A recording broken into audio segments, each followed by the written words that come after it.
All right. What is up, everybody? It is live now on Twitch with the Games Reloaded Ep.2 podcast. So, I am PenguinRage. I am your host, a.k.a. My name is Kyle, but I go by PenguinRage. Thank you for everybody tuning in here on twitch.tv/PenguinRage, where we normally stream games every weekend, but on every Monday night at 8 o'clock p.m. Central Time, we now record the Games Reloaded podcast. Once again, joining me this week is Professor B, or Brian. Woo! In the house. How's it going, everyone? Yeah, this is Brian, a.k.a. Professor_B14, or on Twitter at bstevenson014, and happy to be here. Yeah, so things and stuff are happening. Oh, no. You could hear us, but you couldn't see us. But that's okay. That doesn't make a difference for the podcast itself. Hit a wrong button there. But it's okay. So, thank you, everybody, for all the love, first and foremost, from the first week's episode. Those of you that tweeted at us, emailed us, subscribed on YouTube, iTunes, Google Play, Stitcher, all of those types of places. Thank you so much for everything. We really do appreciate the feedback. Like you said, we are going to grow with time. Things are going to get better. The quality is going to get better. The content is going to get better. And that just takes time and practice. So we appreciate all the love and all the sharing that all of you have done. But of course, with the last bit of housekeeping, if this is your first episode, make sure you subscribe either on YouTube, Google Play, iTunes, or Stitcher. And of course, we go live on Twitch every Monday night at 8 o'clock p.m. Central Time, as I previously mentioned, where you can tune in live and hang out with us during the show. And of course, follow me on Twitch, where you can do that, twitch.tv/PenguinRage. So, how are you doing today, Brian? How's another week of gaming been for you? Good. I today have been playing for most of the day again, just on Overwatch, but yesterday was a day where I left my room 3 times to get food. Otherwise, I was in my room playing Overwatch. I think I clocked almost 10 and a half hours yesterday, so that was my Sunday. Yeah, Overwatch kind of has that effect on people, and I can't help but say I told you so. Yeah, you were right. You've been telling me for a couple weeks that I'd just been watching Twitch streams, and it was one of those that, I mean, I stand by that I would like for my friends to get it. I mean, obviously you have it, Stu and Silver have it, and play with you guys, but I'm meaning like Matt, Reed, those guys that I play Destiny with a lot. I've been pushing them today. I texted all of them. I was like, all right, you guys are going to pick up Overwatch sometime soon, or I think they're all going to rent it this weekend and hopefully give it a shot and see what they think. Who rents video games anymore? Well, they're all hesitant because they're like, oh, it's a game with 3 mode types that cost $60, and I'm like, well, Super Smash Brothers is a game with 1 mode type that costs $60. It's all about the content comes with the characters, and it's playing with people. I mean, honestly, that's really where it's bread and butter. Sure, but I mean, as we've learned in the past with things like Titanfall or whatnot, having just PvP game types doesn't really sell a game too well. Mm-hmm. But this is not just, all right, everyone loads out and it's just blindly shooting each other like Call of Duty, or even like you can say is Destiny, in that this has a lot more diversity in regards to the how you could play it every single time, even though it is technically the same thing over and over.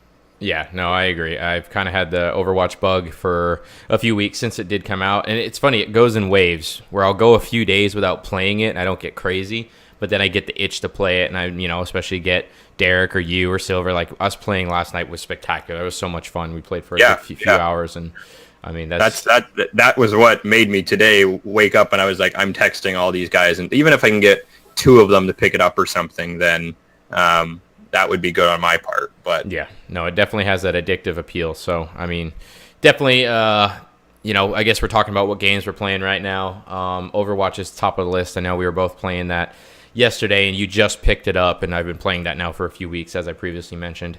I also started today. I know this sounds ridiculous, but I started The Witcher 3. Now, just to make it known, I did get The Witcher 3 when it came out. I played it for a solid 4 or 5 hours when it came out, and then just with all the games that were releasing that time of year, I don't remember going back about a year now. I don't remember exactly what all came out, but basically it was just like, holy shit, there's so much to play. It fell to the backlog, and then a game like The Witcher it's so deep and dense that if you step away for too long, you forget how to play, you forget what you were doing. So I dived from the beginning back into that this morning and truly enjoying it. Yeah, I think we talked about that last week. I was saying I was trying to jump back into it with the new expansion and whatnot coming out, and I was just having a hard time getting back into it because that was one, like you said, it was crazy when it came out, but I actually went to QuakeCon, I think a few days after I bought it, and I was there for, it was 3 days is when I went, and I was there every day from about, I think 11 or 12, like 11 a.m. or noon till about 3 or 4 in the morning every single day, and that was the game that I played the most. And yes, I did go to a gaming convention to play a single-player game along with Rocket League, basically. But it doesn't matter what you're playing. You're hanging out with people doing like-minded things. Gamers is a great community, and everybody's supposed to be part of that great community. Just have fun. Play what you like. Doesn't matter where you're playing it, how you're playing it, or who you're playing it with. And then other than that, for me, just played some Uncharted 4 multiplayer a couple days ago along with Silver, as that still has lots of fun legs to it too. So what else have you been playing other than those couple games? Basically it. I mean, I still will hop on to whatever it's called, Destiny every once in a while. I mean, not every once in a while. Basically a few times a week, and still run the Nightfalls. I mean, if we can get the people together, we still run the raids. But otherwise, right? I mean, the last 2 days have been the most I've played actually in quite some time, and that's been Overwatch. But other than that, previous it was The Witcher, trying to get back into it, and then obviously Destiny. Definitely. All right. Well, all right, Brian. So I think that pretty much signs off on the games that we've been playing and anything else that's been new going on in the world of video games. Obviously, we all got deep with all the news and everything that was related to E3 in the past. But let's move over to the news. The news! All right. So, obviously, the time after E3, video game news and announcements are usually pretty dull. There's not too much going on for the first week or two following. But we do have a few items here on the list, so let's just start from the top, Brian. Fans of Street Fighter, and more specifically Street Fighter 5, a new update is coming out soon. And this is actually the big update that a lot of people were hoping for and asking for quite some time, especially from the beginning. More of why wasn't this in the final product when the game did come out. It is Street Fighter 5 getting a new cinematic story mode. So yeah, I think I heard about this, and that there was a developer, or someone had asked to interview a developer or something, someone behind this, and they were like, yeah, this seems a little weird that this is coming out so far after I mean, maybe not so far, but kind of coming out after this game. It seems like it'd be something that would launch with it. And I don't know if the developer was supposed to say it or something like that, but they're basically like, yeah, we had a timeline where we had to release the game, so we released it without it. And it was like, oh, okay, well, I mean, I guess it wasn't broken, and I guess so as long as it is free, but, I mean, I hope that doesn't become a general trend. Yeah, and it is Capcom. This was a Sony-published game, so PlayStation did fund this game to launch on PlayStation, so I'm sure they basically told Capcom, hey, like, this shit has to happen, you know, like, you have this type of time constraint, it has to release within this window. And unfortunately, a thing that we're seeing much more commonly than not with Japanese developers is that they are just, for some reason, taking longer and longer to launch. It just doesn't seem to be as strict with trying to hit windows, that sort of thing. And as you can see, if Sony said this game has to release by this time, and Capcom did not even have, quote-unquote, what you would determine as a story mode in a fighting game, then I guess that's it. I don't know. It seems odd to me. I got Street Fighter 5. It's a solid game. It's Street Fighter. I mean, it's more of what you'd expect. But mind-blowing by any means, not really, but, you know, I think this is a nice addition that a lot of people are asking for. But really, is it too little too late?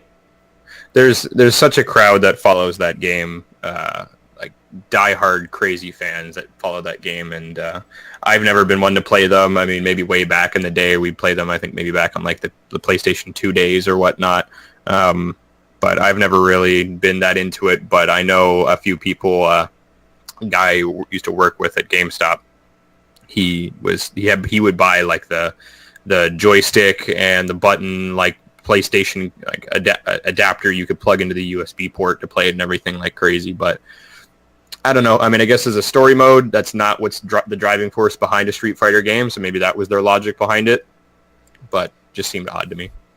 Yep. Oh, well, so there you go. Street Fighter's now getting a big update with the story mode content. Next thing on the list is not too many big game releases this week. We'll obviously call out the big game releases, AAA type retail titles. We won't get into all the indies and the smaller titles, unless they're like getting a lot more attention, such as like when Firewatch was releasing or something like that. But the big one releasing this week is Lego Star Wars: The Force Awakens. The reason this is significant is a couple of reasons. A, Star Wars, everything sells with Star Wars, and everything with Lego sells. So hand in hand, it's a great mix. It makes sense. More importantly, which is interesting with this, is Star Wars was acquired by Disney from Lucasfilms a few years ago. So everybody was like, okay, what is going to happen? Are they going to continue to making the Lego Star Wars games? Because Lego games are produced by Warner Brothers. So this answers your question. It's actually pretty significant. It's kind of cool. Kudos to Disney for not trying to have 100% hold on everything they do, and they're putting this out with the content and the people that make it properly. And you see Disney doing the same thing with Spider-Man coming to Insomniac, not by a Disney-owned studio, which they folded all their studios anyway after they closed Disney Infinity.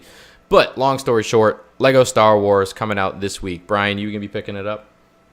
Probably not. I mean, again, it's just another $60 that I have enough that I'm going to play right now. The last Lego game I got was back in like 2013, and they're fun, but if I could maybe pick them up for $15, I would probably pay. I'd probably pay to pick them up, but right now, no. I mean, I'm not interested in it. Not really. Yeah, no, totally understandable, and I'm the same way.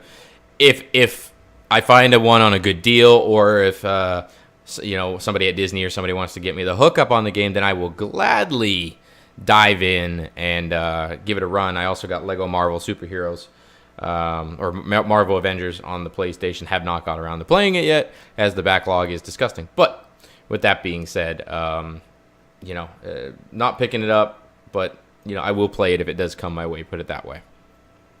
All right, so Brian, the next one on the list is one that I thought was actually really interesting, that I thought you would be really intrigued by.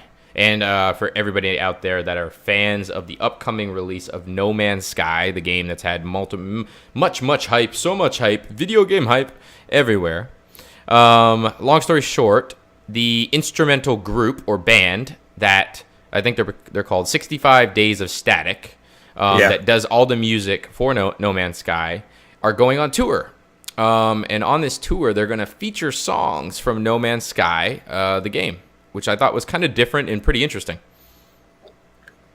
Yeah, that's actually really cool. I mean, so I'm just looking over back at the article right now, too. So they're starting off in Europe. They say they are going to other markets, so it might actually get over to North America, which I didn't suspect would be the case. But yeah, I mean, it looks like it's going to literally be like a world tour of sorts that they're going to do with it. And I mean, that's something I'm very much so interested in, of that if they come over to the States, then if it's somewhere in Texas or whatnot, I would love to go to that. Yeah, and it's pretty interesting. They're deeming it the largest tour ever for a video game soundtrack. So yeah, pretty it makes awesome. sense. Yeah. I mean, there's one thing that orchestral groups have been catching on. I don't remember where I heard about this, but there's this big trend going on right now that these well-known orchestral groups, maybe I'm just throwing a name out, like the London Philharmonic, where they're doing tours. And then by a tour in that sense, I mean they don't go all over the place, but they do a few places where they're just strictly playing video game music because it pulls in huge crowds. I just thought that was really interesting. Yeah, no, you could tell, with the, in addition to just the game having a lot of hype, they're obviously putting a lot of work into this game. And the nice thing, I got to hand it to Sony and to Hello Games, is they've kept it pretty quiet in regards to revealing too much of the game, which is obviously going to be hard to do in general, just based on the nature of how large the game is anyway. But it says on here also that the actual soundtrack for the game will go on sale worldwide on disc, digitally, and on vinyl later in the year. So pretty exciting stuff for a game. And obviously they're putting big budget, I would say, behind it. A lot of hard work behind it. So I'm excited. I'm excited for No Man's Sky. That's a topic for another day, probably closer to August when the game does release. We could talk about the game. It's a vinyl. I'd be interested in putting it up next to my Journey vinyl. Yeah, but the artwork... Journey, not the band. Journey, the video game. Yeah. The artwork of the game already is phenomenal, so I can imagine what the vinyl would look like. Yeah, I'm sure. Same with like the. You saw the one I got. Yeah, it's got all the different colors and whatnot. It's real cool. No, I'm sure it's exciting. All right, next item on the list is a big penis. All right, Brian. There we go. In big bold letters. Look at that. Brian altered the game, the show notes that I created.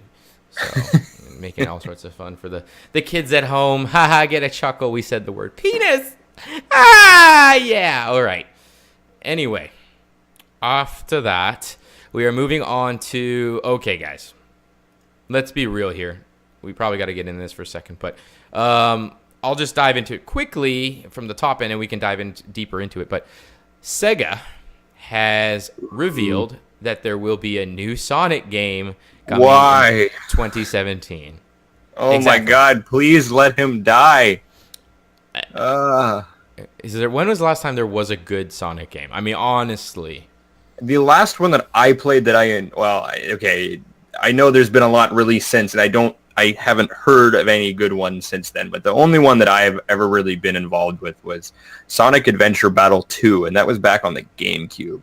Now, I think there was one that came out in like 2007 or 2008 maybe, that I think people liked quite a bit, but even still, that's 10 years ago. And they just keep pushing out these games. Like, it feels like every year. And like, who buys these? I mean, apparently someone does, but... Well, there was the one that came out, 2 years ago, where he had a scarf on or something around him. What was that? Sonic... Oh, I can't think of the name. It bombed terribly. I have no idea. Like I said, I don't even keep... I just see these new ones. I mean, it was mainly whenever I was still working in the store. I would see all these new ones come out, and we'd have to put them out for the new releases and whatnot. And it's like, what the hell? And it's not like we'd even get in a bunch. We would get in, 4 of them. And it would be lucky if we sold those 4, but Sega keeps pushing the games out. So I don't know. Maybe it's still real big in Japan. I have no idea. I mean, I think it still sells to kids. I believe there's a Sonic TV show out there that kids still tune into and watch. But let's just report the news real quick. So attributing it from Eddie, my good friend Eddie at GameSpot. Eddie's actually a great guy. I've talked to him many times, and we work together on occasion. He writes the story as reported originally in Gematsu. Takashi Lizuka confirmed the news during the Sonic 25th anniversary event in Tokyo. So, long story short, there is a Sonic coming next year. I'm obviously... Oh, it was Sonic Boom. Sonic Boom was the one that came out last year. Now, what is this coming out on? That is a great... I don't think they say. Let's just see here. Sega has now revealed a new title will be out in 2017. As rumored, more information about the game will be shared as part of Sonic's big party at San Diego Comic-Con in July. So we'll probably find out here in a month what the details are. Now live performances by the bands Crush 40 and Hyper Potions will thankfully be live streamed for all to watch. You can see at the bottom of there is actually the next one that's coming out is Sonic Boom Fire and Ice on the 3DS. Yeah, but that's just basically a port of the Sonic Boom game that came out a year and a half ago or whatever it was. Just bringing it to the 3DS. Yeah, so Sonic Boom was the one that came out most recently, I believe. My guess is it's going to be on PlayStation, Xbox, and Nintendo NX. I mean, that NX is supposed to be coming out this holiday, or... X gonna give it to you. Yeah, I don't know if it's this holiday or the next year, but Nintendo's new console is apparently coming. And if there's a new handheld, or if it's the 3DS, I would assume it'll be on that as well. We don't have to dive deep into it, but that was one thing that we didn't mention last week in our post E3 podcast was... I had never seen this before. Maybe it's been done. I just never was aware of it. But Nintendo showed off games that they advertised for the new Nintendo console, or they labeled it the Nintendo NX, but they haven't even announced the next console yet.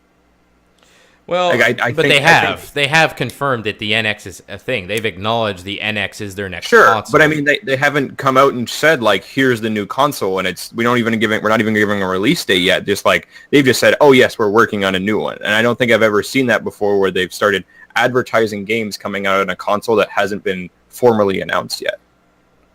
Yeah, Unless I'm just wrong about that, but I don't remember that being a thing in past generation. Well, no, I think so. What it is Nintendo, I think themselves have only confirmed one game themselves directly for the NX, which is Zelda. Which makes sense. They're hyping the living fuck out of Zelda, and I gotta say, Zelda actually looks amazing. It does look cool. Haven't been excited for a Nintendo title like this in a while. It's kind of like The Witcher or Skyrim, but in Zelda. It's that big and cool. But anyway, I mean, I don't see anything wrong with that. They're doing what Sony did. And no, it's fine. Don't talk about the console until it's ready. Like, don't show us a fucking thing until it's ready. Like, this is their baby. This is what the future's supposed to be. And in all honesty, it's going to be great. I truly believe Nintendo understands the fuck up that was the Wii U and the gimmick that was the Wii. So they got to go balls deep in this next console, and I think they will. And I think them just showing NX, and you've had other third-party publishers. I think it was Dragon Quest. I think it's the next Dragon Quest game. They confirmed it for PlayStation 4 and the next generation Nintendo console is how they considered it. So, I mean, they're doing it properly. I can't really knock them there. Nintendo's supposed to talk about the NX and officially reveal the NX. They've talked about the NX. They're supposed to reveal the NX this year. So it could come out this holiday. It could come out next year. I mean, that's another topic I think we have to get into soon regarding these new consoles, because is the PlayStation Neo and the Xbox Scorpio actually going to kill the NX? That's my thing, because Nintendo was probably trying to slip in there mid-cycle when no other consoles are releasing. Interesting. Yeah, that adds another aspect as to why they're doing these mid-cycle. I honest to God think Sony and Microsoft are really like, fuck you, Nintendo, become a third-party publisher. Like, we're trying to kick you out of the console business, which I don't think is right. We'll see what they do, though. Yeah, I mean, I wouldn't be surprised if Nintendo literally comes out with some device, because the only thing they're still successful with, and there's no competition really with them now, is the handheld market, and not like mobile, but I mean handheld, like a DS or a PSP or something. But even like then, that. sales year over year have been declining or remained flat. I think they also understand, hence why they're now getting into mobile games with Pokemon Go and shit like that, Miitomo. That they understand the market for handheld has changed. I mean, you don't see kids at a restaurant playing on DSs like we did 10 years ago. Yeah. You see them on their mom's iPhones or iPads. It's sad, and it drives me fucking nuts, but we'll see. Whatever. We'll see. Right. But anyway, new Sonic game for all you Sonic fans. Maybe it'll be a good one. Who knows? All dozens of you, dozens. It is the 25th anniversary of Sonic, though, so that is also news in itself. So congratulations to Sega and Sonic for having that last for as long as it has. All right. Hey, there has been some damn good Sonic games in the past. There have been, for sure. It's been a long time. Beating a dead horse the last few years is what it's felt like. Yeah. All right, next bit of news is PlayStation VR demo units are now popping up at retail locations across the country. Currently, there's about 300 GameStop stores and Best Buy stores that have the PlayStation VR headsets hooked up, so you and your friends can go test it out and see it in action. Actually, you can't. I can personally say I have seen them now in action in a retail setting, with the lines and the people trying VR for the first time. And I went there this past Saturday to my local GameStop, and I have to say, the turnout was huge. There was a line the entire day when I was there, and the demos take about 10 to 15 minutes each. There's multiple demos on there. Ocean the Deep, the one where you're in the cage with the shark. It's more of an experience. London the Heist, which is my personal favorite. Valkyrie, which is also great. There's a tank game, I can't think of the name, and there's one other one. There's 5 demos, I believe. But nonetheless, when I was in there, there was quite a huge line the entire time. There was always at least 5 or 6 people in line waiting. And the reactions from people when they first tried it out was spectacular. especially the ones that have never done any VR before, whether it be Samsung Gear to HTC or Oculus. People that have never done it, they were really mind blown. And a lot of people were like, yeah, I got to get this. This sold me. This is it. Silver K9 is a great example. He tried it for the very first time a week ago up in New York, and same story. He's like, I got to get this now. And a little bit of insight. We got our parents, me and Brian's parents, to try this. Just because we were just like, hey, you got nothing better to do, come do this. They just did the ocean one where they're under the water, so they're not using a controller or anything. But they didn't know what to expect, and they were just like, it's kind of a gimmick or something. No, they both walked out of there, and they were both like, that was way cooler than we were expecting it to be. So that's from the experiences, but definitely, check out locally your retail stores, GameStops or Best Buys to see if you can test it out. Brian, you haven't done it at all, have you? No, but I think I should be able to this weekend. So I'm going to try that whenever I'm home for this weekend. All right, yeah. No, it's definitely worth it. I know the one up here at home, they're doing every Friday, Saturday, and Sunday, so we should be able to get you to do it. But yeah, so definitely, if you haven't checked out PlayStation VR yet, go check it out. Unfortunately, there's no pre-orders available right now at any location, including Amazon.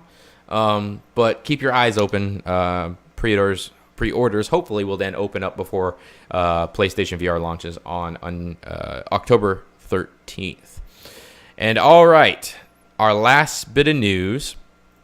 Brian, I'll kind of let you make the transition here if you want, since you did find this story. I'll just touch on the news itself at first about some digital sales about Uncharted 4. As reported by Jeff Grubb at VentureBeat, Uncharted 4 made $56 million just in digital revenue from downloads and microtransactions just during the month of May.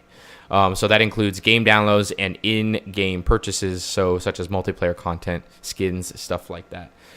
So that's spectacular for 1 month, and that's only digital. That does not include retail copies sold. So kudos to the guys at Naughty Dog for some great sales there. And that's digital. So talking about digital. To put that in perspective a little bit more, too, it's like that is $56 million of just pure money going into Sony's pocket, because that means that, well, one, Uncharted was made by a Sony developing company, Naughty Dog, and it was published, obviously, by Sony only on the Sony console. So that means that is just straight $56 million that is put right into their pocket. They don't have to give it out to any shipping companies, to any retailers like GameStop or Best Buy. That is just pure cash that they are taking in. Now, I know in the grand scheme of the total amount of money that that game made, I mean, it sold, I'd say on here also, they sold 2.7 million copies just in the first week. So in the grand scheme of how much that is, that's really not much of the money that they're going to be getting for that game. But it's just to say that is just straight $56 million that they don't have to pay to anyone else is a huge deal. And that's why it just stood out to me, because it was like that is what is coming through now, is that it also says on here Overwatch, the game we were talking about earlier, the real one that's taking the consoles by storm and huge on PC market. Like actually, it was announced today that in Korean gaming lounges, Overwatch has been the first game ever to take over League of Legends in the most played game in Korean, like their gaming lounges that people go to, or their gaming bars that they go to.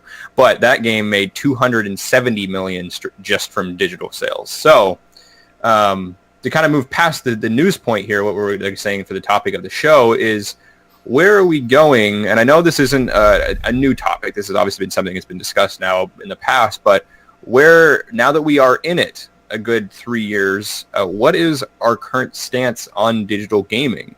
And what I'm meaning by digital gaming is for years, basically up until probably last year, I know myself and lots of others, the only way we would ever go buy a game is go to a GameStop or a Best Buy or whatnot and actually buy a physical copy of the game.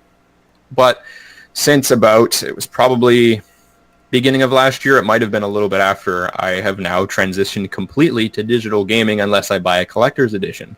And so it was kind of, let's analyze where we're at right now and see, are we going down a good trend or are we going down a negative trend?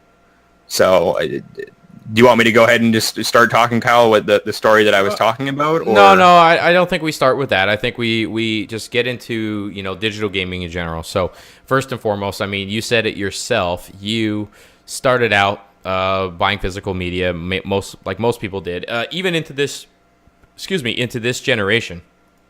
And, much like myself and many that we do know. But as we've seen over the last year, 2 years, and as we get further into this generation and PlayStation Network, Xbox Live, everything like that gets more robust and there's more digital, only titles.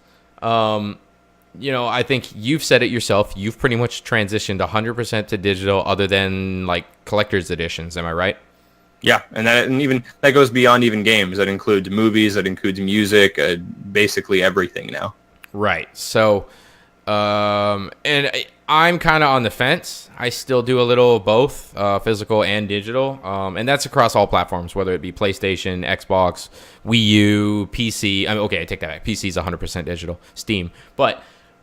That also is a caveat. Is that where it's moving, right? Is that where it's going to become? Is it going to be Steam, where the PC physical market still exists, but Jesus Christ, do we know anybody that buys a physical copy of a PC game?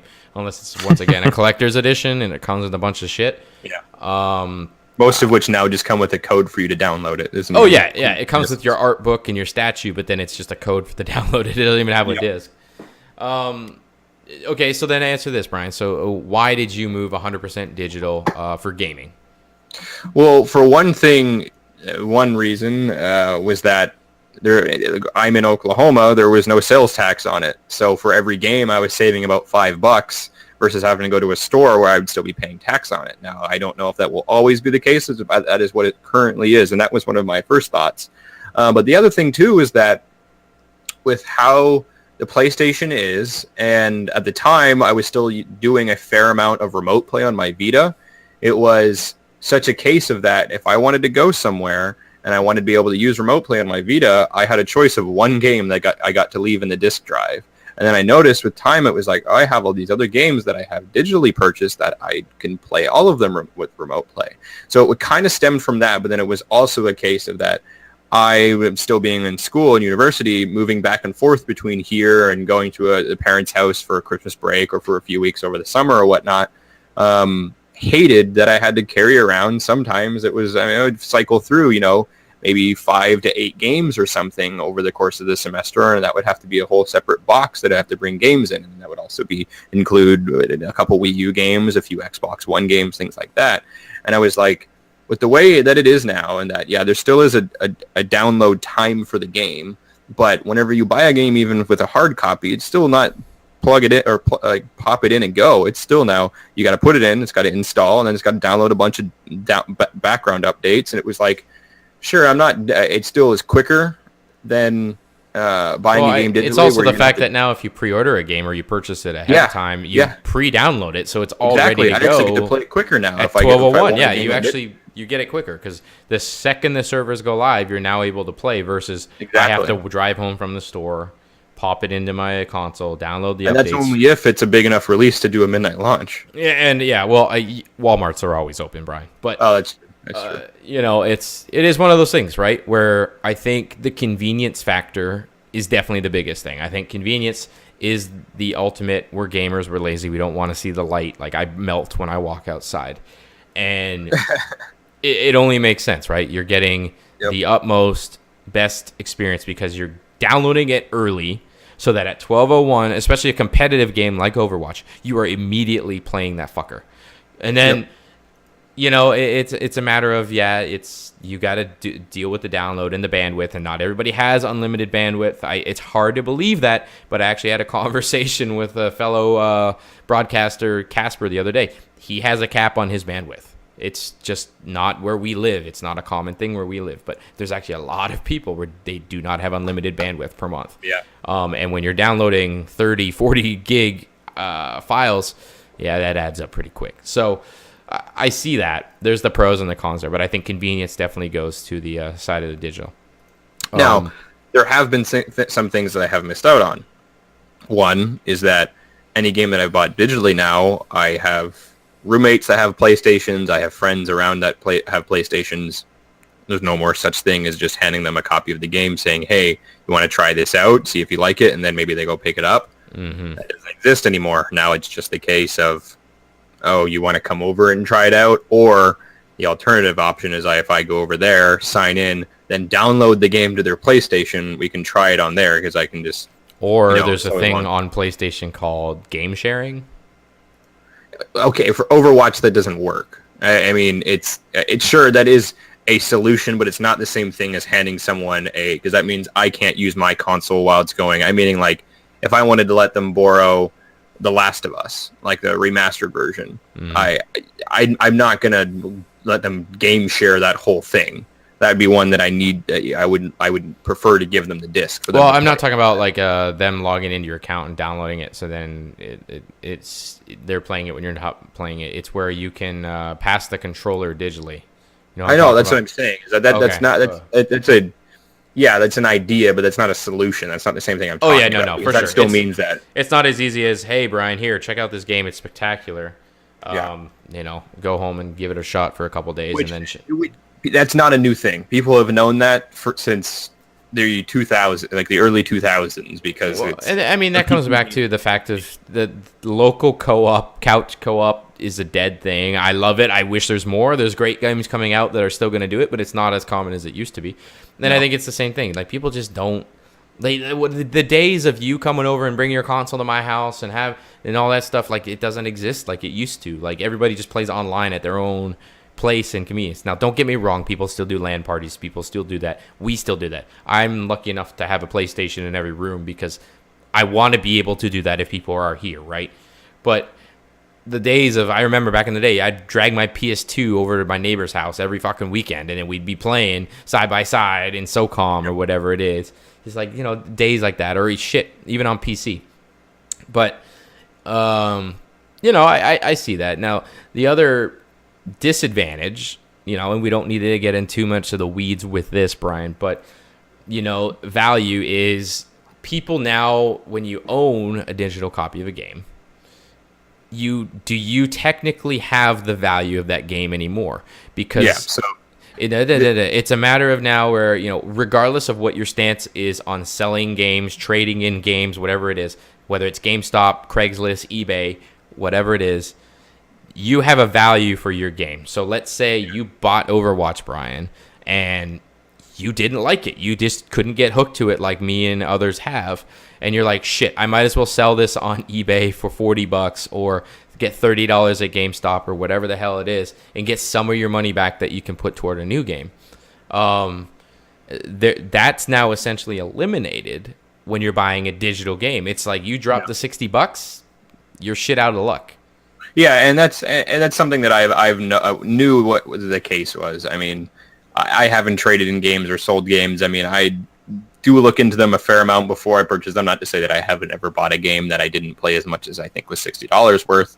But I mean, again, that's something that kind of comes with the digital realm. So that wasn't something that's new. So like what you were getting into there, though, is the whole concept of like, okay, what do you actually own when you get these games, though? So is it a license to play the game, or do you actually own the game? Like, okay, now that we're in it for 3 years, how is exactly that working? Because again, that's not something that's really new. People have known that when you download a game off the internet and you only have it digitally, if you lose access to that account or you lose access to that game, there's no real way for you to recover it very well.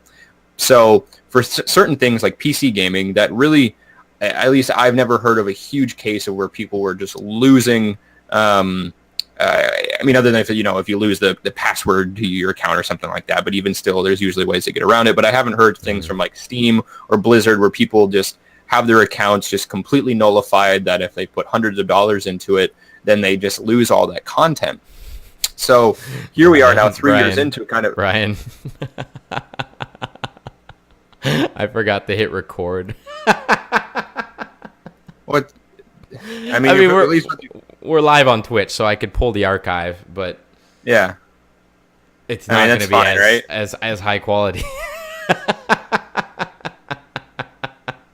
Oh man, everybody out there, whatever. I mean, so as long as you've got something, you can pull the we'll be able the to video off and do it that way. I mean, at least as long as I've got something. But so here we are now. I'm saying 3 years. I'm saying 3 years because that's when the Xbox One and PS4 came out. And I'm talking about console. I know, again, PC gaming has been like this for a long time. But 3 years in, how exactly well are these consoles doing in regards to digital? And as we can see by those numbers we talked about earlier, Uncharted doing huge numbers, Overwatch, now that's also on PC and multiple consoles, did insane amount on digital.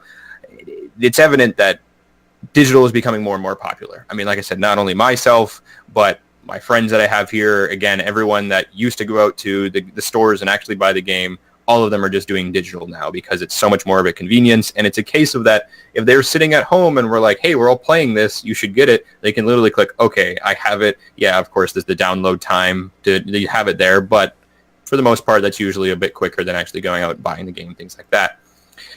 So, but what I have been worried about, and this is something that I've been thinking about for a long time, is that what happens, and this is more so just being in regards to PlayStation, Xbox, so that if your account gets banned by Sony or Microsoft, what happens to that content?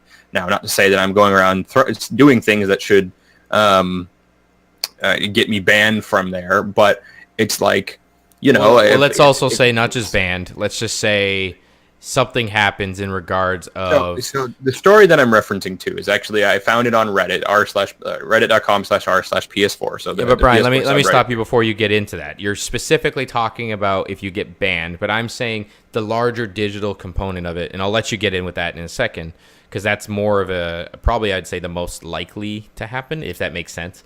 But what do you own digital content, or do you own the right to play? That's no different than if you buy a hard copy of the game. You actually don't own the content. That's just a means of that you have the content on a disc, but you don't own the content. But you have then the convenience to then play it at all times. So sure, I know you're going to get into here to getting an account banned in a second. But let's say somebody then loses their account and they lose their email and they lose every bit of security measure they have. Do they lose the content as well? In a disc game or a digital game? Digital. We're specifically talking about digital. Disc, if you own the disc, you own the disc. Well, sure, but that's not completely true, though, in regards to PC gaming. If you buy a disc, I know a PC... No, that's not the same. It has a digital code. The PC digital as a disc is not a physical game. It's not installing the game from the disc. It's literally putting the disc in to show that you now activated a code.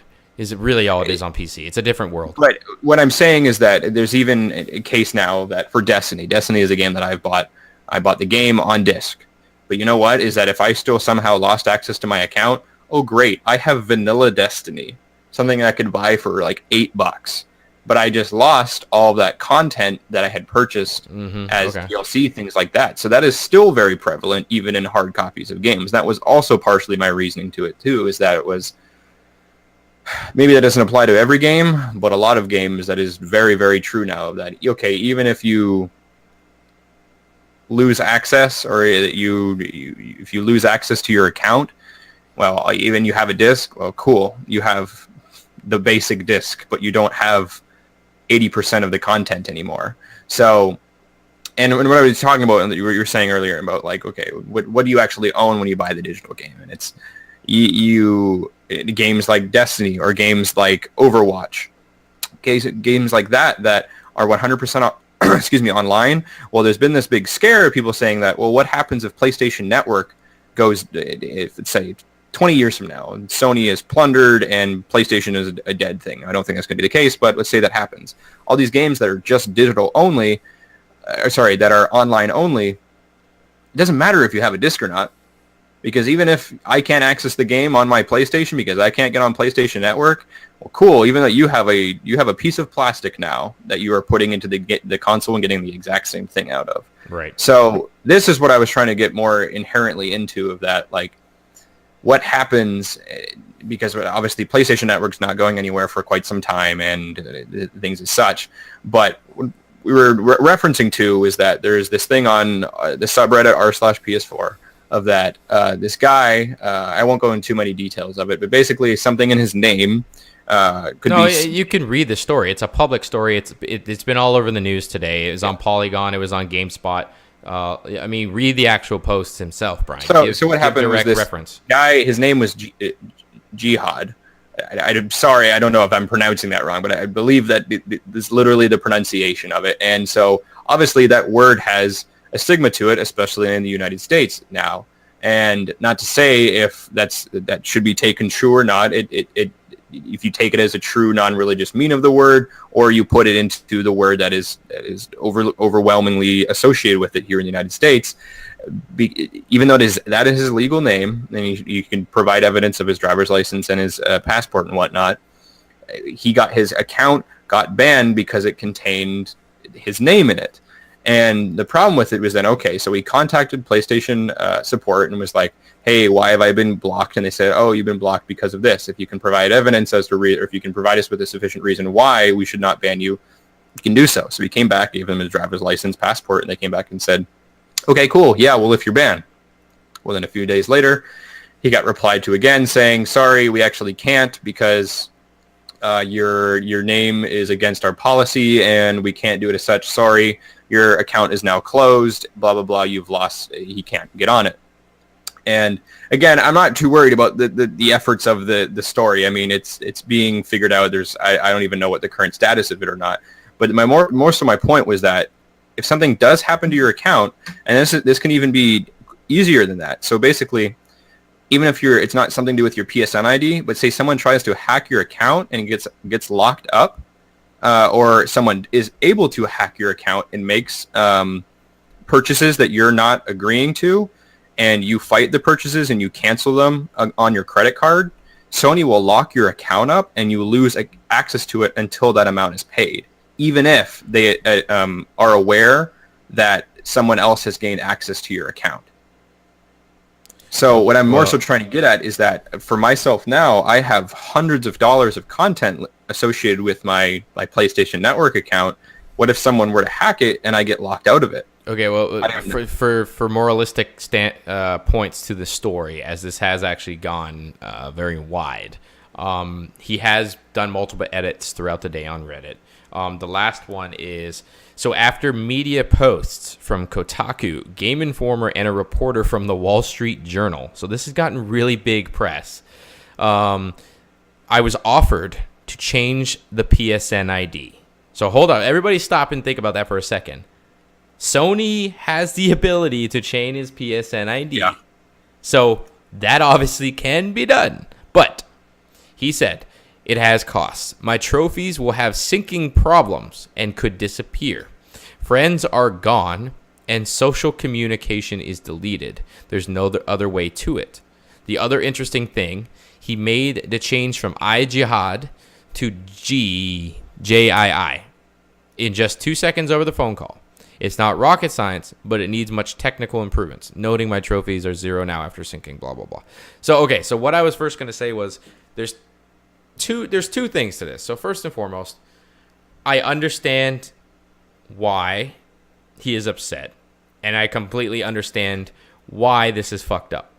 Because Sony should be able to say, hey, your name does not meet our policy. However, we see that this is your driver's license. We see this is your actual name, but due to our legal contract binding requirements, we cannot have that word in the PSN IDs. But we will gladly change your name for you and roll over all your content. That's what it should be. But two things here. Sony obviously does not have the infrastructure and the back end to make this happen, hence why none of us can change our PSN IDs, which is a whole nother story. So Sony still needs to figure that shit out, because this is a great example as to why. Now, they made the name change, but he's lost his trophies and he's lost his friends, and I guess he still has his digital content and his games, which is the most important thing at the end of the day.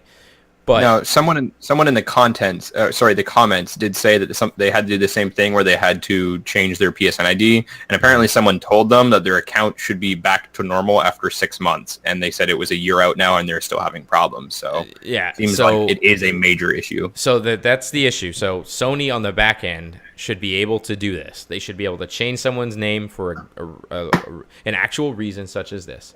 Now, on the flip side, I also don't blame Sony for having them step in and ban it because it is a red flagged triggered word. I understand it is a guy's name, but it's like if somebody for some weird reason legally changed their name to something that is not proper, like there's a guy that plays basketball, his last name's World Peace. Obviously that's not going to cause any offenses, but you can change your name. So let's just say somebody legally has an offensive name in for whatever reason. I mean, you could say Hitler. I bet you Hitler is an actual name that somebody out there probably has. But Adolf. Or Adolf, maybe. But I'd say Hitler just in general. I could probably 99% say that that's probably on the red flag list as well. So this person or any other people out there should also have the understanding of why a triggered word should not be used. A better example that, again, was found in the comments was that, again, maybe this isn't in thunder. No reference to whatnot, but it was just someone said, okay, what if a guy made his name that, like, again, he made it however many years ago when PSN was established, he made his name the Boston Bomber. Oh, yeah. Then that happened completely before the event. What is the precedent now after that event happens? What is Sony supposed to do? But I don't think that would cause anything because Boston and Bomber are not trigger words that would pop up in their infrastructure. Sure, but it's definitely in bad taste now. It's in bad taste, but it's different than what we as a society here, and it's not just an American thing. This is more so what I was talking about. What we're trying to say is that other people can report you, and they can report your name, and if you get enough hits against your name, Sony will lock your account up until you agree to do this change.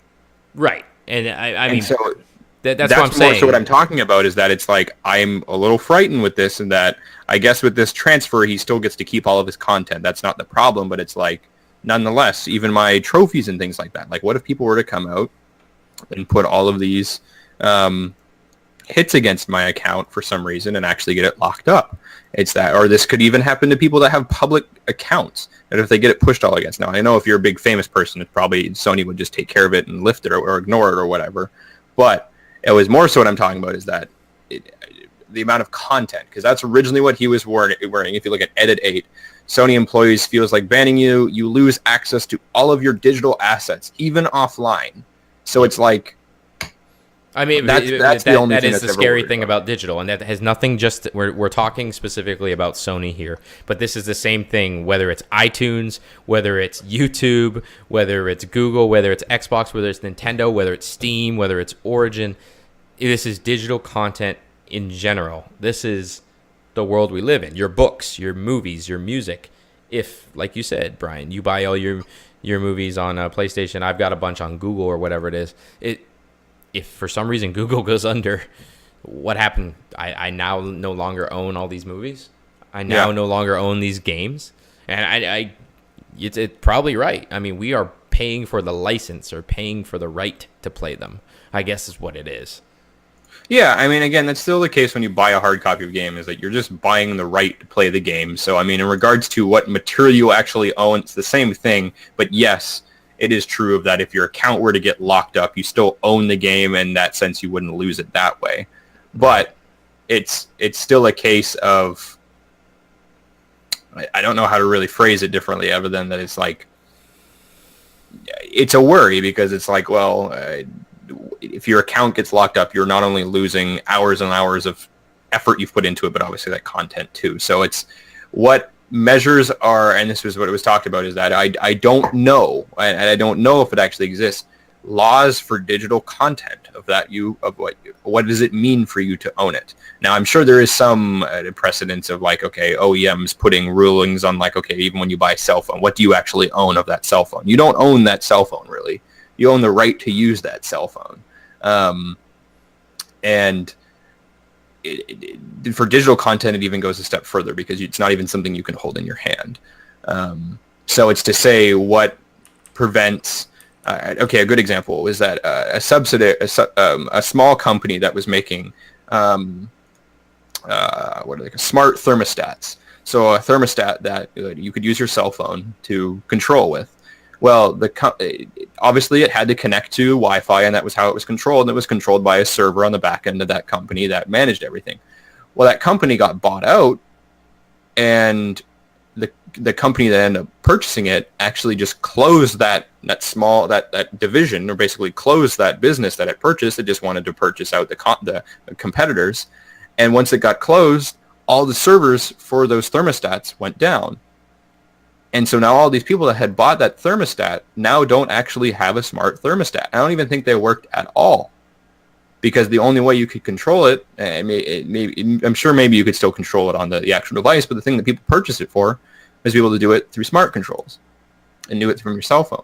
So what are the current laws right now, if there are any, of that actually hold someone binding to being able to give you that digital content for years to come? Now, again, I'm sure there are some laws and restrictions that are placed over it. I mean, if you're held to a contract and there's a policy listed into it, they have to hold it for that many years. It's the same thing when cell phones, when you buy them, they're guaranteed for so many months to receive updates. But it's just a case of if things like that, like what is legally holding those companies responsible to make sure they keep pushing content to you. Yeah, and I think that's really the scary thing, right? It's everywhere now. I mean, you mentioned fucking thermostats. I mean, that's the thing. I mean, it is scary because you then truly do. I mean, Brian, for God's sakes, I mean, another example just to try and throw it out there completely from left field. But let's say PlayStation just does something completely wrong and pisses you off, and you'll never, ever purchase a PlayStation or Sony-related product ever again. And what do? You want to go sell all your shit. So now when you sell your PS4, that means you're also selling all your games with it without getting any extra value for it, right? Well, I know that's not exactly the same apples for apples example, but if you still sell your account. Nah, I guess that's true, but I don't see how likely that's going to be. But it's just one of these things where it's like you literally aren't having any value to your purchase. And to your point with waiting on Overwatch and not having any value after the fact is, I think gamers in general are being much more frugal with their money, and they are waiting to see what game reviews say. They're waiting to watch a video on YouTube. They're waiting to watch a streamer play the game live on Twitch. And I think that they're waiting on their hard-earned money to be like, is this game worth my hard-earned money? Whether it's a $10 game or it's a $60 game. And I think that holds developers accountable. I think it's a good thing in the long run, right? But it is that fear. I mean, this guy has a great example of his account getting banned. Or, we can give a million different examples, but it is scary that, like you said, if Sony goes down or Microsoft goes down, does that mean I now lose hundreds, possibly thousands of dollars worth of content? Yeah, and this even ties in more into just the digital space we're moving into. And that something else that I heard, or that I was reading an article about, was about does Google have a legal responsibility? So this was about I think it was Germany, or it was one of the European countries, that Google was being sued because it was believing that they were suppressing certain news sources and prioritizing over others. So I don't know if there was any proof of this or whatnot, but people were getting upset because they were saying, oh, well, I'm a company that makes my money off of revenue from visits to my site. And if Google is not listing me towards the top, then I'm not going to make as much money. Now, there's a couple of things here. So one is that Google obviously has an algorithm that holds it true. And if your company doesn't make it to the top of that algorithm, then that's just on the site. That is on the basis of your site. That is no bounds that you are entitled to you being at the top of Google. But the other thing, too, is that what does Google actually have any legal or even moral obligation to list your website? So basically what came down to it was that I think it was either Spain or Italy or something of that they were being sued for it. And they basically told Google, okay, or Google came back and said, you guys either throw out this legality issue, or we're going to pull off all Italian or Spanish news sources ever appearing in North America. And they didn't lift it. So what did Google do? They lifted all news sources. I'm probably getting a bit of the story incorrect here, but basically it is played as a hypothetical. They close off all news sources from those countries from ever appearing in North America. Now, what is the legal obligation there? Is Google legally obligated to show those websites? In my opinion, no. They are a private corporation. And people would then maybe speak with their wallets, and if they want to start using a different search engine, then by all means go ahead. But should Google be sued to say that, oh, you're not putting your content at the top? I mean, sure, if we have a perfectly free internet, that is the idea of what we want. But Google should not be penalized for them performing a business action, which is making a decision on what content receives their consumers. Right. So, and that just more so, again, trying to tie into it of that, what is the digital realm that we're currently in of that? What are you obligated to? When you purchase something and you're only buying it digitally, are you guaranteed to have that access to that content for the next 50 years? Or is it literally you're only guaranteed access to the content so as long as that business gives you access to it? Yeah, I don't know, getting deeper into it, I know different countries or different areas of the world have different laws when it comes to digital. I think we saw a lot of the transitions in the world change with digital content when it first started really heavily with music. The music industry now is very, very messy because of it. But, I mean, I think gaming it's in its early stages, and it's really trying to remain stagnant right now with not trying to overdo it. They're trying to just take their time and understanding that, this is new. Not everybody has the bandwidth. Not everybody has the abilities to do all this downloading or just streaming of games or whatever it is. But I think the bigger legal issues that does come into it is do you legally now own the right to own these games, or do you own the right to play them?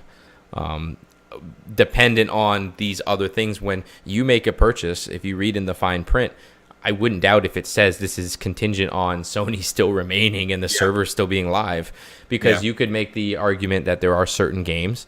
Oh God, what was the one by Zipper? No, not by Zipper. Or was it Zipper? The after SOCOM, Massive Action Game. Remember Mag on PS3? That's the first one that came to my mind. Mag is an online-only, heavily invested game. And then Sony comes in when they folded that studio and everything later on. The game did not have a reason to stay open. They were not having concurrent people playing the game. They pulled the plug, and the servers are dead. So if you own the game, whether it's on disc or it's digital, you can't play it. I think Warhawk had the same issue. I think they shut down the servers for Warhawk. Because I remember I got on there on the last day with a bunch of people that we used to play it. So if you owned Warhawk, or you still own Warhawk, either on disc or digitally, you now can't play the game. Yeah. So I think if they legally have the right to then pull access to play the game, you can still plug in the game and download it. It just won't go past the start menu. And I think it's like what you were saying. It's probably somewhere in the terms of service. It has to be in the terms of service that you actually don't own the game. Yeah, that's what I was trying to say with the Google analogy, of that it's like, I mean, yes, as a consumer basis, we want our content, we want it cheap, and we want it to last forever. But the reality of it is that's not usually what the case is. And I'm not saying it's okay for companies to give you something and then a few years later take it away from you.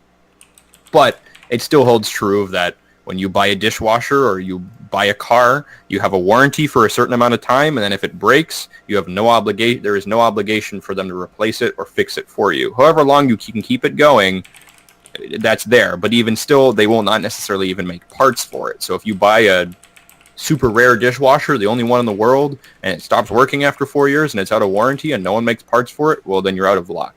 Now, I know there needs to be some sort of solution here for digital content. I'm not, again, supporting the concept of that they can take these things away from you. I don't want that.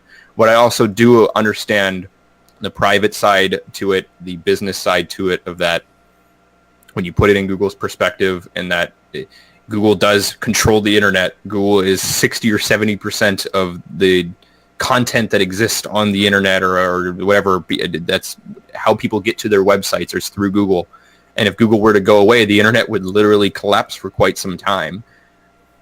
And so people were saying, can Google be seen as a commodity? Well, hell no, Google's not a commodity. It's a company.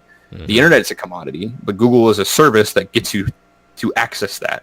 And they are still a private company, and they get to make their own decisions for themselves. Now, whatever decisions they make will reflect them as a company, and if you want to stop using them, then you have the right to. But they also have the right to choose what content they put in front of you. If you stop and think about it, let's just take the original PlayStation as an example then, right? So they don't create original PlayStation games anymore. They don't update the original PlayStation. They don't have the abilities. They don't put new ones out there. So there will become a time and place where they are very, very scarce. Let's say in 100 years. I don't know. So it's no different than that Sony, when they cut production of these consoles or PC or anything for that matter, having the ability to play them, I guess that's really no different than them just saying you don't have the digital content at all. It's because if it's a physical game and you no longer have access to an original PlayStation, whether yours broke and there's no more on the market and you can't find them, you can't play it. So is that really any different? I mean, it's still definitely different because it's a case of that there's also things of that you have the right to repair. So what I was talking about later is that if things stop working, well, you still have a right to use that product even once it's broken. Right. So, and that is I think that is a legally binding thing. So it's like, the case I know is for Apple computers, because they're such a bitch to actually try and work on because they're so proprietary. People have been questioning, do they actually breach a lot of the rules for the right to repair? But the fact of the matter is that it doesn't matter what Apple does or wants you to do. The fact is that you can still tear it apart and try and fix it yourself if you want to, and if you're successful, then cool, it still works. Yeah. Now, then it comes into the case of software. The software on that computer, there's no obligation for them to continue to providing you with free software on that computer. Right. If you were to try and, you try and open up an old Apple.2, and you try and put the newest version of Mac OS on it, of course it's not going to work. I mean, not only from a technical standpoint, but that they're not designing the software to work on it anymore. So we're in a slippery slope now of that. Yes, we've always been caught up in this world of what does it actually mean for you to own digital content? How much of it do you actually own, or do you own any of it at all? But now it's also coming down to what are they legally obligated to provide you with once you buy that? So it's once we're beyond that first point, it's how long do you have to be guaranteed to have access to this digital commodity? Right. And I don't know. We'll see. I mean, like I said, we don't there's no answer to it right now. It was just something that I thought was interesting because here I am now, so a few years in, so invested in digital content. And I read this and I was like, damn, that's frightening because it's scary, honestly. That's more what it is it is true. We spend all this money and we do I love knowing that I can look over here and I can see my original PlayStation games, my PS2 games, and my old consoles, and I know at any moment if I wanted to plug that thing in and pop in a disc, I could play it. That's the beautiful thing I know in the back of my mind. But it's this PS4, this Xbox, this PC. If something was to change, my account gets blocked, if PlayStation goes under, what happens? Yeah, I mean, and that's a case that actually happens with Steam. That if you get banned off of Counter-Strike Go, your only solution is to create a new Steam account and play it and purchase it again. Yeah. And I mean, I believe that is the rightful thing to do. They're doing it in console gaming now with The Division, with Grand Theft Auto, things like that. If you get caught cheating, you can get permabanned, and it's listed to your account name, so you have to buy it again on a different account. And again, I believe they have the right to do that, but it then holds true of what if tomorrow Blizzard was like, nah, fuck it, we're done, and they just turn off their servers for Hearthstone, for Overwatch, for World of Warcraft. What is the legal obligation for them to keep them on? Mm-hmm. Now, I'm sure, yes, would that actually go through the courts and would they probably lose? I think they honestly would. But I don't know if a big enough event has happened quite yet like that for there actually to be... Something will happen, and you know what? We'll end with this, but I think this story of this guy with his name getting banned and then him now having to go through all this bullshit, with it getting major press, such as the Wall Street Journal, I think this will shake the boots of Sony, Microsoft, whoever it is, to make sure this shit is fixable. I'm not saying his name is correct and his name should be allowed, because in my opinion, I understand why it's blocked. It's on the list of not allowed names. Sure, that's fine. Sorry, buddy, you got to get a new name. But Sony, on the flip side, should also be able to be like, here, we'll flip the switch real quick, give it 3 or 4 days, maybe even 3 or 4 hours, and your new name is this, and you have all your content, you have all your trophies, you have all your friends. Nothing's changed. It's literally just a name change. And I believe Xbox has that down pat. This goes into a further, obviously, many discussions that many podcasters and media folks have talked about with Sony, is why the fuck haven't they got it set up to where you can have your name change? Well, there's a lot of rumors that when they built PlayStation Network on the last console, the PlayStation 3, they did it from a ass backward kind of way, which means now when they're trying to do it, PlayStation Network as we know it is just kind of a shit show. PlayStation 4 is obviously optimized to use it way better. But Brian, it's when you have millions and millions of accounts, it's the way the accounts ping to something. It's not registered to a number like it is with Steam. Yeah. It is literally to the name. Yeah. It's messed up. So, which, I mean, I still think that like there would be a way that like there has to be a way. There has to be a way. To me, just on the basis of programming, it's got to be just like, all right, if you want to change your name, then just associate a new name with that account and move all the content over with it, and it still points to that old name. And I don't know. I'm sure it's a lot more easier said than done. When I was at PSX, fellow PS MVP member, he is a network engineer, and he was basically explaining to me, in theory, why it should be easy, but then in theory as to what his hunch as to what Sony did and why it's fucking impossible. And impossible being a loose term, but a lot of money and a lot of man hours would have to go into something, and does the benefit outweigh the cost? And who knows? I hope they're working on it. There's been rumors for over a few years now that they're supposed to make it happen. I think it will happen eventually, but Lord knows. But anyway, as for right now, digital content is the future. It seems like lots of people are moving that way. It is a great convenience. It is you're seeing more and more content also with indie titles and smaller budget titles only on digital, and it makes those developers have now an avenue to sell their games without the middleman, so they actually can make more money directly to themselves. So it is a great thing at the end of the day. So with that, everybody, that is going to wrap up today's show. So we're going to move into comments and questions. So first, as I open things up here, everybody that's been tuning in live on Twitch, thank you everybody out there that's been chatting it up in the Twitch chat right now. You guys have been awesome. From Casey to Sloth, May made an appearance. Thank you guys for doing that live. Of course, right now, dive into the chat. If you have any questions in regards to any of our topics or anything else about the video game industry, type it in the chat right now. We'll talk about it briefly here on the podcast. Also, for future shows, anybody can tweet at me at PenguinRage Live your questions or comments. Also, let us know about digital games. Have you moved to 100% digital? Are you still buying discs? What's your thoughts? Or questions for future shows. Also, send emails if you would rather send an email to penguinragebiz@gmail.com. And it was actually supposed to be on the screen, and I don't know where it went. Oh, there it is.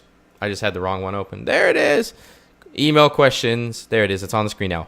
To penguinragebiz, biz@gmail.com. Or even, and not even a question. Tell us your story. If it's something related to something we talked about today or something completely different, just tell us something, and if we're interested, then we'll talk about it next week. Yep. Any comments or anything about anything regarding to the industry or anything else relevant that's going on, let us know. Or if you have any horrific stories yourself. Casey in the chat says, I only have physical games for my 3DS. Does that mean you've gone digital with everything else that you do play, Casey? So of course, like I said, everybody, tweet at us, send emails, that sort of thing, or tune in live every Monday night at 8 o'clock p.m. Central Time to chat with us live and let us know your comments and questions as they happen. So Casey said, yeah, he only has physical games for his 3DS. He's moved 100% digital to everything else. So as is what I believe many of the hardest of the hardcore gamers themselves have done. The other thing we just do have to remember that much of the industry still comes from moms and dads, grandparents, aunts and uncles, holiday shoppers, gift givers, going into physical stores such as Walmart, GameStop, Best Buy, Amazon, whatever it is, and still buying games physically that way, because that's how it's the more proper way, or the easiest, more convenient way to send a gift for somebody at Christmas, birthdays, Hanukkah, whatever it is. Shout out Matt. And I think that's something that's always going to exist, hence why you can still walk into a store and buy a Blu-ray or a DVD. That there will always still be a market for physical.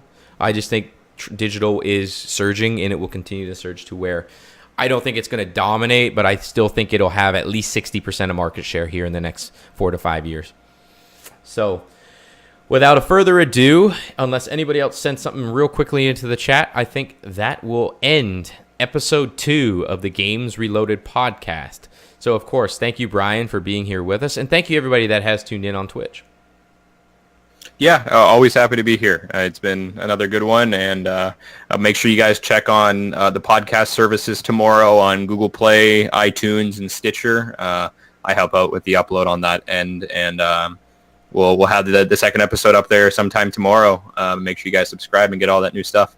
And it's also on YouTube. So those of you guys that prefer just to watch the actual show, or just are people that are on YouTube all the time, it's also on YouTube. If you're in the chat, it is just posted on YouTube. Otherwise, it should be in the show notes following the episode. So just search Games Reloaded Podcast on YouTube or PenguinRage on YouTube. You should find it. I don't have a URL yet. I need more subscribers.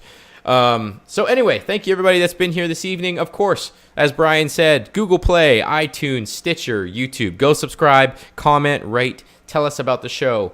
Of course, follow on Twitter, PenguinRage Live, at PenguinRage Live. And Brian is what?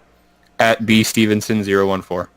And lastly, follow on Twitch, twitch.tv/PenguinRage, or just search PenguinRage on Twitch, where we stream Friday through Sunday video games and sometimes more. And then, of course, on Monday nights at 8 o'clock p.m. Central Time, tune in live during the Games Reloaded podcast. So until next time, thank you, everybody, for being here, and thank you, Brian. Of course, always happy. Always happy to be here. Video game!